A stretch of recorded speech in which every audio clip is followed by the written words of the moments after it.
Okay, what's up, everybody? Good morning. Welcome to a Monday edition of Morning Scone, presented by Brock, the Baton Rouge Orthopedic Clinic, Hoodco Roofing, hoodcoroofing.com, Restored Motions, restoredmotions.com, and prochargeev.com. All right, y'all. I hope your weekend was awesome. The AFC and NFC championship games are set. Buffalo cannot clear the hurdle that is Kansas City. So it'll be the Chiefs at the Ravens in the AFC championship game, and it will be the Niners hosting the Lions in the NFC championship game. So should be two good games next weekend. I'm looking forward to it. You see there in the headline description on thumbnail today, mentioned Lance Hurd. I think we probably knew this was happening. All the reports and everything were that Lance Hurd was leaning toward Tennessee, and I think last week we even found out that someone posted that he was enrolled.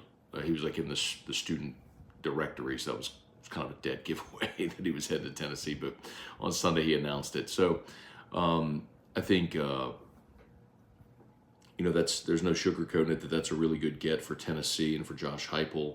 Hurd was a 5-star. I think we all know the story there. 5-star, number one player in the state. Spent 1 year at LSU as a backup, who came into a situation where he was, just had a couple of really great offensive tackles ahead of him. So he was a backup this past year and wanted a big NIL payday, and LSU was like, and so he was like, deuces. So it's a good get for Tennessee. For LSU, I think the real question now becomes, look, you've got your bookends again this year with Campbell and Emory Jones. So what does it look like beyond that, right? So you just signed Weston Davis, who is a big 5-star. You flip from A&M. So that's a guy who maybe comes in this year, plays in a reserve role, and is ready in 2025 to take over a starting job when very likely Campbell and Jones leave. I think then you look down and you could be in another year from now targeting offensive tackle in the portal, and maybe guys like Bordelon are ready to step up and be starters. Maybe not guys that came in with huge NFL prospects, but I'll tell you, watching Bo Bordelon, he's improved dramatically. And I'm not telling you he's ready to go take Will Campbell's job or anything, but in another year, as a guy that's been in the program for 3 years, could he be ready to maybe be a starter at the SEC level? Yeah, at this rate. So we'll see. But Lance Hurd heading to Tennessee. All right. Let's see. LSU women's basketball, they beat Arkansas, blow them out 99-68. Good weekend, man. Good weekend of sports. Had a great day yesterday. Got to hang with some friends and drink some whiskey and watch some football. So great day, and hoping for an even better week. So let's say some good morning, see what y'all got. We'll blow and go here on this Monday. Solar Flares, good morning. William Moore, Zach Swan, Jeff Hawk, good morning, my dude. Taylor Hudson, Jesse Brown, great win last night for women's basketball. Back on track after the loss in the midweek. James McKinney, morning, Matt. Any word on LSU having a presser for the new staff? Nope. And James, I don't even know that they did that last year either. So, I think if you're looking for, and remember, they still have to name the final assistant coach. I doubt that they're going to do anything like that until they have the full staff in place, which they don't yet. So if you're looking for a potential date for something like that, I could point out the February signing date. So normally, you would have a press conference for a February signing period, but at the same time, I look at that and I go, LSU may only have one player. With Dominic McKinley. Now, they could get Terry Bussey as well, so there could be two, and who knows, maybe more, but that's probably the next time I would think we'd hear from Brian Kelly. Jacob Thompson, morning. New work week, yay. Is it possible to hear the legendary Hudco roofing jingle today? You know what? Let's get this week started off right. Here we go. Hudco roofing, Hudco roofing. When you need a roof, call someone you know. Scone, Ontario. All you need is Hudco. Hudco roofing, Hudco roofing. Call Hudco roofing. 364. 1007. Roofing, Hudco roofing, Hudco roofing. All right, y'all. Hudco Roofing, HudcoRoofing.com. Asking you shall receive there, Jacob. Devin Kelly, good morning. Chiefs just own the Bills in the playoffs. I'd cut that kicker first thing this morning. You know, the thing is, man, I mean, you're right. Like Shane, I was thinking about this morning, and I picked Friday in our picks, I picked Buffalo to win. If I ever pick the Bills to beat the Chiefs in the playoffs again, I deserve to be just scourged. So, yeah, some teams just own other teams, and that's certainly the case there. But the thing about the Bills kicker, yes, the wide right was dreadful. But Mahomes would have had, let's see, I think they were inside of 2 minutes when he missed the kick. But he still would have had, it was like a minute 30 and only needing a field goal for the win, and you got Harrison Butker. I mean, do we really think Buffalo was getting a stop there? I mean, I get it. Like, you got to make the kick. I get it. You're right. You got to make the kick. But there was still just too much time there for Mahomes and the Chiefs. They were going to get it done anyway. I was surprised by it, man. The way Buffalo seemed to be affecting the game, running the ball, which I thought they would, and and then to just start airing it out in the second and the fourth quarter. I mean, the fake punt with DeMar Hamlin. I'm like, what are y'all doing, man? Anyway. Ryan Slayton, Russell Jory, Jenny Gary, good morning. Fingers crossed, Baltimore versus the Lions. Yeah, I mean, look, I never cheer for the 49ers, ever. And I don't mind the Chiefs. I know some people get tired of teams that win all the time, but I don't mind Kansas City. I remember as a kid, I had a soft spot for Kansas City. You know, they had Neil Smith, who was from New Orleans. They had Christian Okoye. I mean, Derek Thomas was just he was a monster. You remember when Joe Montana went there? It was kind of cool to be able to watch Joe Montana and not hate him like it did when he was with the Niners. So, got a little soft spot for the Chiefs, but I get why people don't like him. I mean, I'm not telling you I'm a Chiefs fan or anything, but I wouldn't mind to see the Chiefs, win again. Will Davis, Gary Petrie, good morning, Uncle Scone, hope all is well. Russell, morning, Matt from Raleigh. Love and appreciate all you do for LSU and Saints communities. You got it, man. Thanks for watching and listening. Adam Parker, Bailey C. I want to win that Ole Miss game. The fans, I know, are getting mouthy. Ole Miss listen, man. Ole Miss will come to Baton Rouge undefeated next year. And they should be a playoff team. If they're not, with the talent they have and against the schedule they have. If Ole Miss isn't in a 12-team playoff, that is a failure for them this year. Brian Wynn, good morning. Don Tecco, hello, Matt. Are you concerned at all that these Type A personalities in LSU's coaching staff could have issues coexisting between Bo Davis, Baker, Corey, etc.? No, and I'd remind you, man, those guys were on staff together in 2021. And Baker had a clear say in who he brought in on the defensive staff. And Blake Baker wanted Corey Raymond back. So, no, I don't think that that's an issue. Mark Allen, the greatest jingle of all time. Ryan Slayton, Montana here. Do you think Michaela Williams has a shot at the women's scoring record? Honestly, man, I don't know if you're talking about individual season or career record. I mean, if you're talking about career record, you got to play 4 years and you got to play in a lot of games. Meaning you got to play deep into the postseason,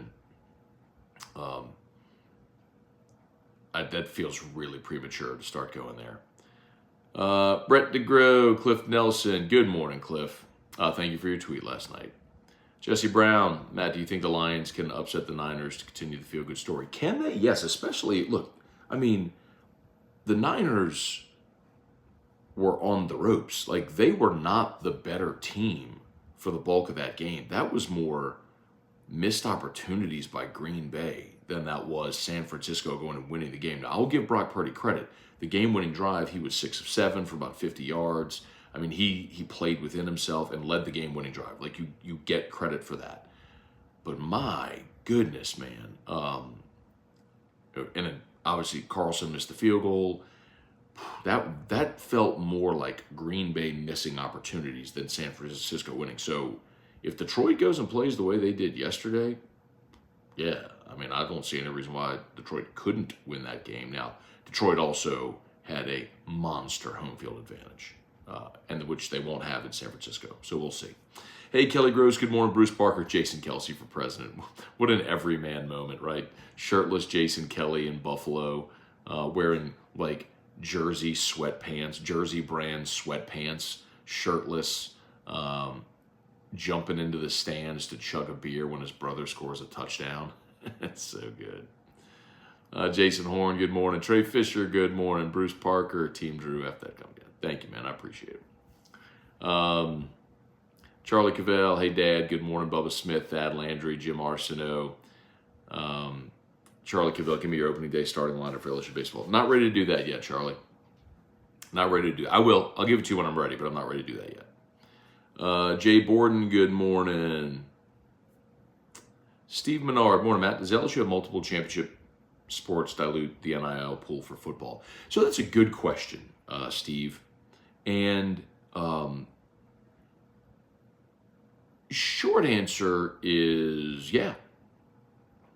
But it also, I don't know.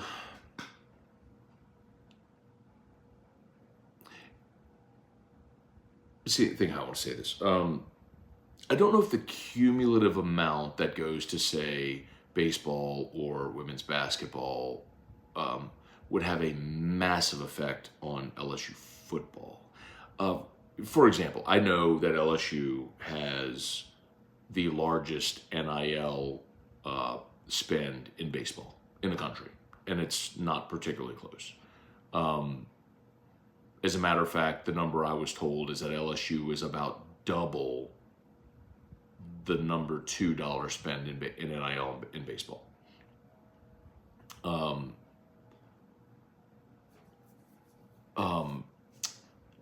But even still, the amount that LSU is spending in baseball, like if you just moved all that over to football, I still don't think it's like a mass. Like it's a huge boost for baseball.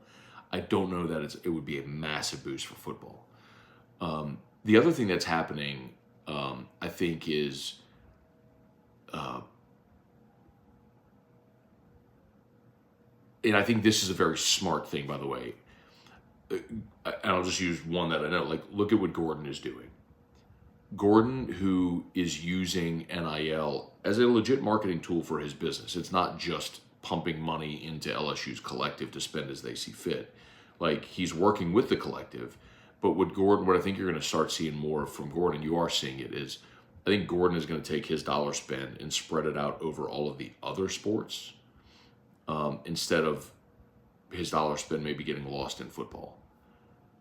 So, like, did you notice last week Gordon signed the captain of the Tiger Girls that just won the national championship? Gordon signed Jordan Wright, the basketball team. He signed, there was a women's track athlete that he signed. I'm forgetting another one. I think there might have been another women's basketball player. I don't know if it was Michaela Williams. I might be forgetting one. Anissa Morrow? Was it Anissa Morrow? Anyway, point is, so I think you're gonna see like maybe Gordon sign many athletes across different sports to take that dollar spent for that, and that kind of handles, I don't want to say handles all of those other sports, but it's a big boost for the other sports. It's a good question. Jeff McKithen, good morning. Jason Horn, the match shuffle to start the week. Darren Straub, any more noise in the OC search? Not that I've heard, Darren. I mean, no, I haven't heard anything else. Sloan, Hankton, co-OCs, is all the movement, is the most recent movement I heard. It sounds like that's what it's going to be with Sloan calling plays. It could always change, but I haven't heard anything differently. Bob Poole, good morning. Bart St. Germain, good morning. Watching the Lions reach the NFC Championship game brings back memories of when the late and former LSU great Eric Andolsek played for them. I mean, yeah, man. I don't remember Eric Andolsek playing at LSU, obviously, but I certainly know the story. Was killed by a drunk driver while he was cutting his grass. Got jumped the curb and hit him. But obviously he played with Ruffin and was great friends with Ruffin, and so when Ruffin was alive, would tell me stories about Eric Andolsek, and not only a great player, but seemed like a great guy as well. So, yeah. Rick Kelly, Matt, have you tried Jefferson's small batch straight whiskey? Yes. I think Jefferson's does some good stuff. Some stuff that is more just for promotion and put a big price tag on something that's not worth it. But Jefferson's, for the most part, puts out good juice. Christopher Hedgeland, good morning. Gregory Orcus, morning, Matt. Don't ever let the loser on Twitter bother you. Shout out to Drew. Yeah, so there was a guy on Twitter. So, needless to say, I've been having a lot of fun with Alabama fans, and there was a guy yesterday on Twitter who said something about Drew, and I just couldn't let that go unchecked. So, I responded to him in kind, and a lot of people then dogpiled him, rightfully so. I mean, you can say whatever you want about me, man. Like literally anything, I don't care. I've heard it all. That's fine. Say what you want about me. Don't talk about my family. Like that. It feels like that goes without saying, but every now and again there are losers that need to be checked. Eric Hart, do you want a couple of us former Army guys to go track down Mr. Roll Tide from X and show him a good time? I appreciate it, Eric. Thank you, man. I know y'all got my back. It's just the most disappointing thing, like, because I'm gonna say something about Drew, man. It's like, I know he's different, and like, but one of the greatest things, I was telling somebody this literally yesterday, like, he's blissfully unaware that he's different, and most people are just so nice about Drew all the time, right? Like, you could tell people, like, we're at the mall yesterday, and people see him as I'm pushing him in his wagon, and they talk to him, and he'll ask them, like, what's your name? And they'll be so nice, and most everybody is nice, like, but there's always the one person, you know. Anyway, but I'm gonna let it go. We're blessed. I'm gonna let it go. Bailey C. Bills with the new Saints allergic to the playoffs. Saints did find creative ways to lose during that 17, 18, 19 stretch, didn't they?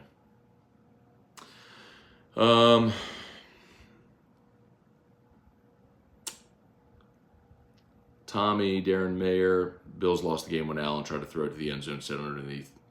Yeah. I mean, all the criticism of Josh Allen is justified.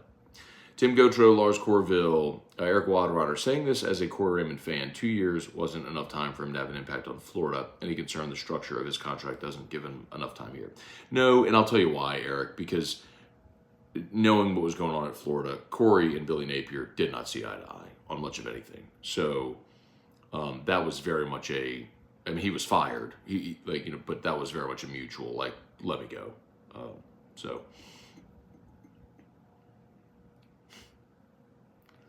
Mark Allen, Twitter had me wanting to drive to Baton Rouge last night. Joseph Feltwell, Bill Belichick to the Bills. Oh, man. I'll see what they do with Sean McDermott. Hunter Broadhead, Matt, good morning. Do you have a favorite for Saints OC? No.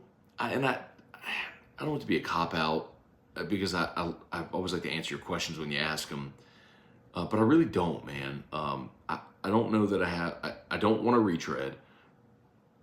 And so I'm okay with them going through the vetting process and finding a young offensive mind to give them a shot to call plays. So, the guys they've interviewed, I'd be good with any of them. I hate that I'm giving you such a blasé answer, but I really don't have a strong feeling about it. Like, I guess I'm open to being convinced. If there's someone who emerges, like, I'm open to saying, okay, yeah, like, I think that makes sense. That guy should be it. Please smash the like button if you would. Subscribe up to the channel. Facebook, please like the Matt Moscona page, share the post. We appreciate y'all for being here. Darren, go team. Drew, thank you, man. Brian Wynn, Matt, how do you think the Lady Tigers match up with the depth of South Carolina Thursday night?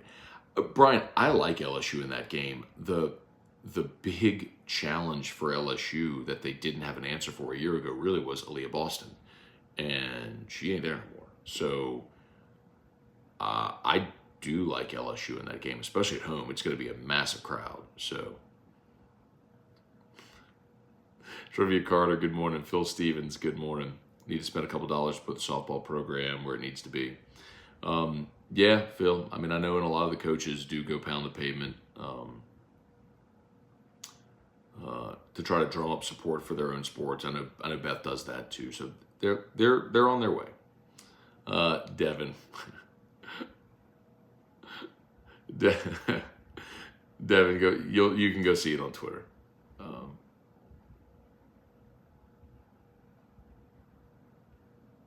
Yeah. In the words of Edo, I'd like to take that guy fishing. Oh, man. Noah Lejeune, I fought DraftKings and DraftKings won. I can never bet on sports again. Why wouldn't you bet? Mark Allen, do you think Joe Brady's staying in Buffalo? I hate to see him in Atlanta. So I don't think Joe Brady's getting a head coaching job. I know he interviewed for the Atlanta head coaching job. I do not think he's getting a head coaching job. I do think there's a real possibility he keeps the OC job there in Buffalo full time. And with success, then I think in the next hiring cycle or two, he could get a look at a head coach. But he interviewed for the head coaching job in Atlanta back in 2021 when they hired Arthur Smith. So there's some interest there. But I think it sure looks like it's trending like Atlanta's going to hire Bill Belichick. But Atlanta's having a second interview with Harbaugh this week as well, I heard. So the silly season. Just got to sit back, kick feet up. The old adage, y'all know it. Believe nothing, consider everything. Okay, Antron Hemingway, good morning. Dalton Barnett, morning, Matty. J.K. Johnson, and who's the other Ohio State transfer corner expecting them to start? So Jair Brown is the other. And remember, you are getting Zy Alexander back as well off of injury. So J.K. Johnson, Zy Alexander coming off of injury. You bring in Jair Brown. And then, maybe some of the freshmen from this year. Ashton Stamps played hurt all year. We didn't find that out until the end of the season. But, maybe guys like Stamps and Toviano and Hughes getting the experience they did could maybe take a step up. So, Hunter Broadhead, let's see. Joel Lensminger, seeing people start to hint about LSU OC hire, we still think it's Sloan and Hankton are outside hire.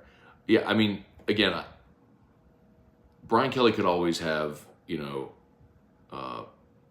sort of an ace in the hole, but I don't know who it is, because what I've told y'all what I'd heard, which was a couple of weeks ago, that everything was starting to trend toward Sloan, Hankton, co-OCs. And again, I just want to remind you that if they do hire a different OC, that OC then has to also coach tight ends, because you only have one more spot on staff. And Sloan is your quarterback's coach, and you're not moving Joe Sloan. I mean, Joe Sloan's done an amazing job developing Jay Daniels, and he was the primary recruiter on Bryce Underwood. I mean, Joe Sloan's not going anywhere, nor should he.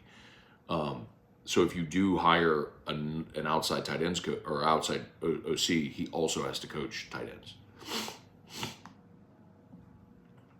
Hey, would y'all? A lot of y'all are asking about the LSU South Carolina game on Thursday. Would y'all be open for a game watch on Thursday? I haven't asked, nothing finalized or anything, but I was thinking about doing like a mini Hudco hat party type deal. Go to Pluckers. Either Nicholson or Bluebonnet, I don't really know. I'd probably ask Steve. He's always been so gracious to host us for stuff like that. But let me know if y'all are down for something like that. It's LSU against South Carolina. South Carolina, I think, is still number one in the country. Saw Iowa lost last night. Did y'all see the Iowa loss with Caitlin Clark? I'm not trying to laugh at the girl, but so Ohio State beats Iowa. They storm the floor, and some fans run on the floor, and she collides with Caitlin Clark from Iowa, and it's like it's some co-ed college girl who's got her phone up, and she's just running, and then Caitlin Clark's running the opposite direction, and they kind of like glance. They both intend to try to miss, and Caitlin Clark looked like she got hit by sniper fire. It was like, come on, what are you doing? Like, respect. I mean, she's a great player, but get off. What are you doing? Acting like there was snipers in the trees. What are we doing, Caitlin Clark? Come on, man. And I'm the most anti-field court storming person, you know that. But anyway, Pat, he's new to the world. Shelby, amazing 1 year Joe Burrow can do for a career. Brian Wynn, is Alabama still burning? Yes, but I'm going to say this again. I've said it here. I did a video that I put on YouTube Shorts and on Twitter, X, whatever. Alabama is not going to take the field next year with 40 scholarship players. So they are going to get commitments, lots of them. Transfer portal guys, high school signees, they have to build a roster. So you are going to see the news cycle where Bama starts getting a lot of commits. But what we will do is, after the roster set, we will look at who they lost and who they gained side by side, and you will see Caleb Downs, Caden Proctor, Isaiah Bond, Julian Sayed. You'll see all these 5-star contributor stud guys that are gone, and then like the 3 stars from Washington they brought in. So anyway, so don't be fooled, because the Bammers are going to try to circle the wagons and celebrate every commit they get, but all they're going to be doing in that instance is illustrating how much they've dropped their standard by celebrating this 3-star lineman from Washington that committed to them. Okay, good. Y'all are down for game watch? Okay, good. Cliff, okay. Noah, Mark, Darren, okay, cool. Tiger Diver, that flop put most soccer flops to shame. Charlie, that was a bloody Devon word flop by Clark. Timothy Fontenot, what's going on? The shot of Swifty with a shirtless Jason Kelsey downing a beer in the background was priceless. Yeah. Lowell Cormier, what's up, man? Good morning. Wayne Blanchard, Deborah Coward, good morning. Charlie, how cool was it? Jaden's high school named a stadium after? That was really cool. That was. I saw the video on Saturday. Really cool. All right, y'all. It's 8:01. I got to get going because I got to get Drew up and get him to school. So thank y'all so much for watching. As always, do me a favor. Please smash the like button. Subscribe to the channel. Facebook, please like the Matt Scone page. Share the post. As always, shout out to Brock. If you need orthopedics, go to Brock. Keep reminding you about their Hammond Clinic in Tangipahoa. If you know anyone in Hammond area, Tangipahoa, that needs an orthopedist, the Brock Clinic is there. Love to give them a shot. And of course, Hudco Roofing, HudcoRoofing.com, got the Hudco link pinned. So just fill out that form on the homepage. We'd love to give you that free, no obligation roofing inspection. Okay, y'all have an awesome day. Thanks for watching. We'll see you for AFR 3. Peace.